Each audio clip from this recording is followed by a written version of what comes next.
Mi nombre es Carlos López Jones, soy director de Tendencias Económicas y Financieras. ¿Qué pasó en 2021? Pasó un cisne negro. Un cisne negro es aquel evento que tenemos programado pero que le damos muy bajo porcentaje de que pueda existir. Ese cisne negro, como todos sabemos, se llama COVID. El COVID va a pasar a la historia como una de las mayores plagas, como una de las mayores pandemias de este siglo. Ya habíamos tenido 3, por eso es que sabíamos que podía existir. Recordemos que habíamos tenido el SARS, habíamos tenido el MERS y habíamos tenido el ébola, pero ninguno se había difundido a nivel global como pasó con el COVID. El COVID, que inició en noviembre de 2019 en China, se expandió alrededor del mundo hacia enero, febrero, marzo, abril, y bueno, ya sabemos todo lo que pasó. Esperamos para México un crecimiento de alrededor del 1% tal vez para este año, y finalmente vamos a tener una caída histórica de menos 9%. Va a ser la caída del PIB más grande en la historia de México de los últimos 100 años. López Obrador pasa a la historia como el presidente donde el PIB cayó más, mucho más que con el error del 94, mucho más que con la crisis del 2009. Estamos hablando de que adentro del PIB hubo ganadores y perdedores. Hay sectores mucho más afectados, hay estados mucho más afectados. ¿Qué estados son los más afectados? Aquellos que tienen una mayor cantidad de turismo, un mayor porcentaje de turismo dentro de su economía.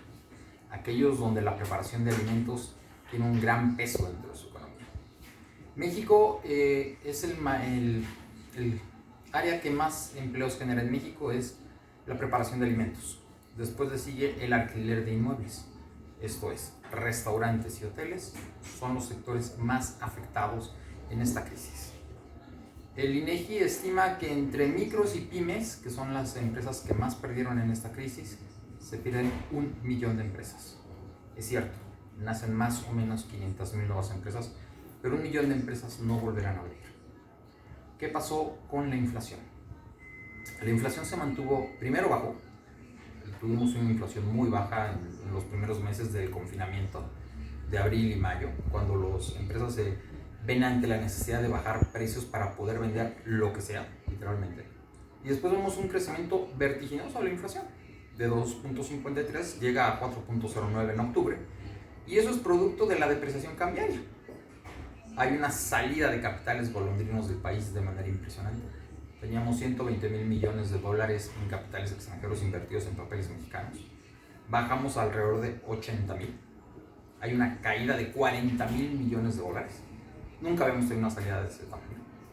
Hay que recordar que, por ejemplo, en 1994 lo que provoca la crisis de diciembre es una caída en las reservas de 25,000 a 5,000. Es decir, tuvimos 20,000 millones de dólares que salen, y en ese momento el tipo de cambio pasa de 3.50 a 7.50.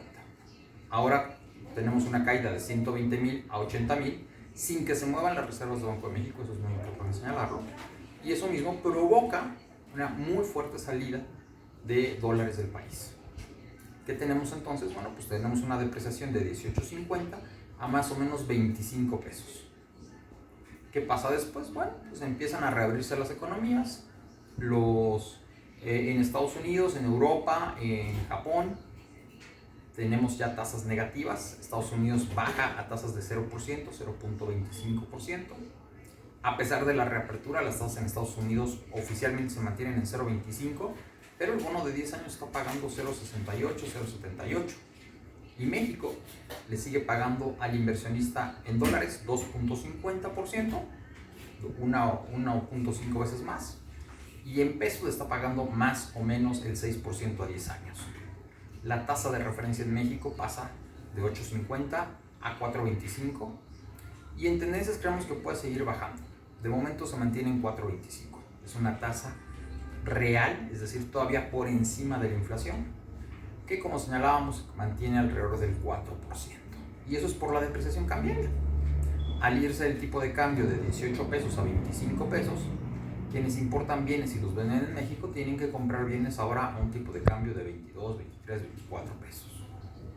Conforme pasa el tiempo, lo que nos damos cuenta es que hay 2 velocidades en la recuperación, y eso lo vamos a ver hacia 2021 de manera muy marcada.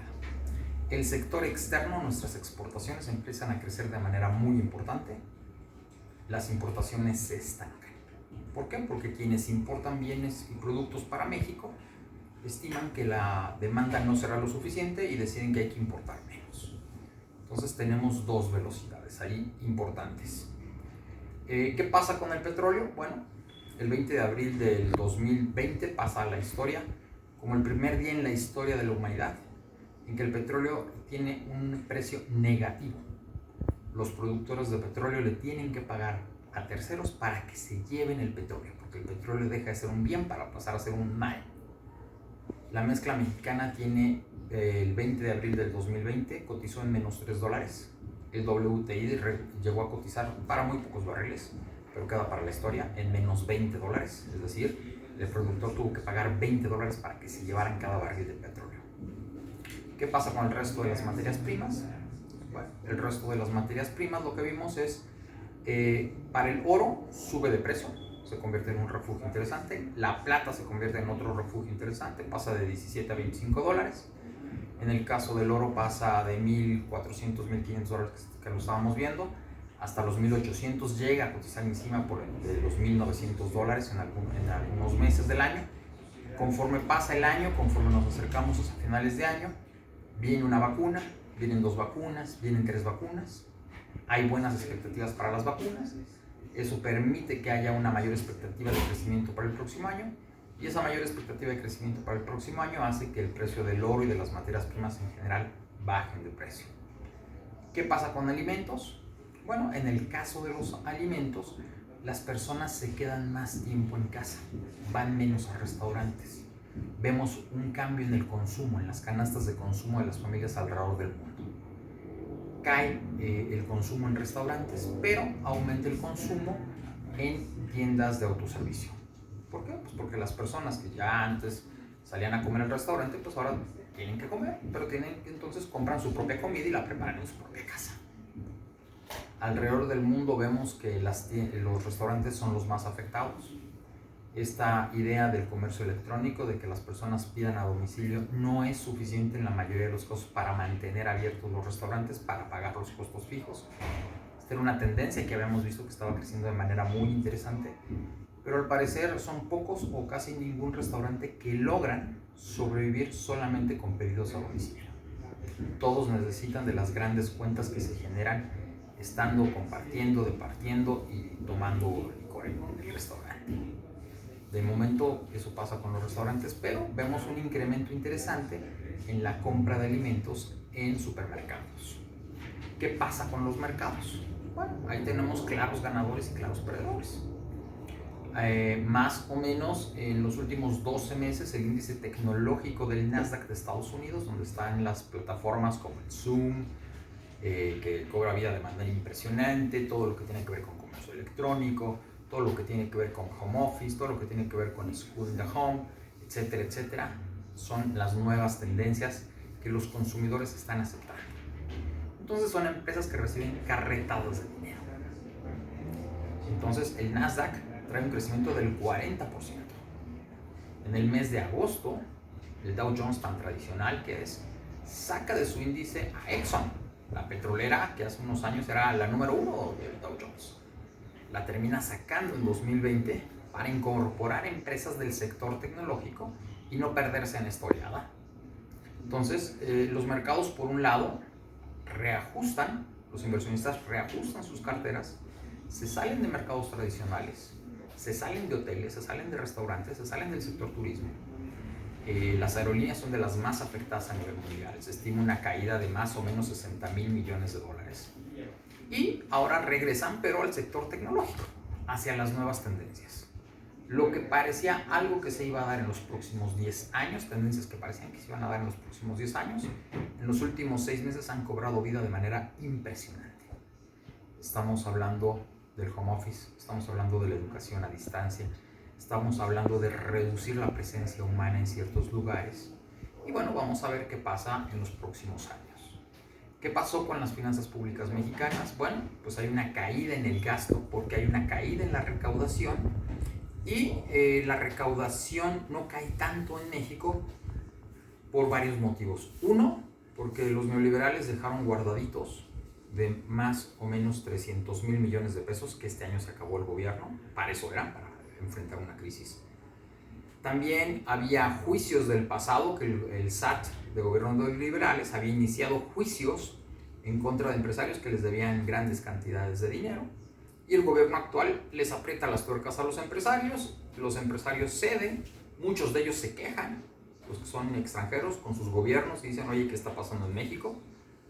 Me están extorsionando literalmente para que pague los impuestos. Pero bueno, ya están ahí las cartas, vamos a ver qué pasa el próximo año con esas cartas. Es uno de los grandes temas del próximo año, ver qué hacen los gobiernos extranjeros con el gobierno mexicano ante las quejas de los empresarios. Lo que estamos viendo obviamente es una muy fuerte caída en la inversión fija bruta. ¿Por qué? Bueno, pues porque se están mandando muchos mensajes hacia la inversión privada, tanto nacional como extranjera, de que el gobierno mexicano no quiere tener inversionistas en México.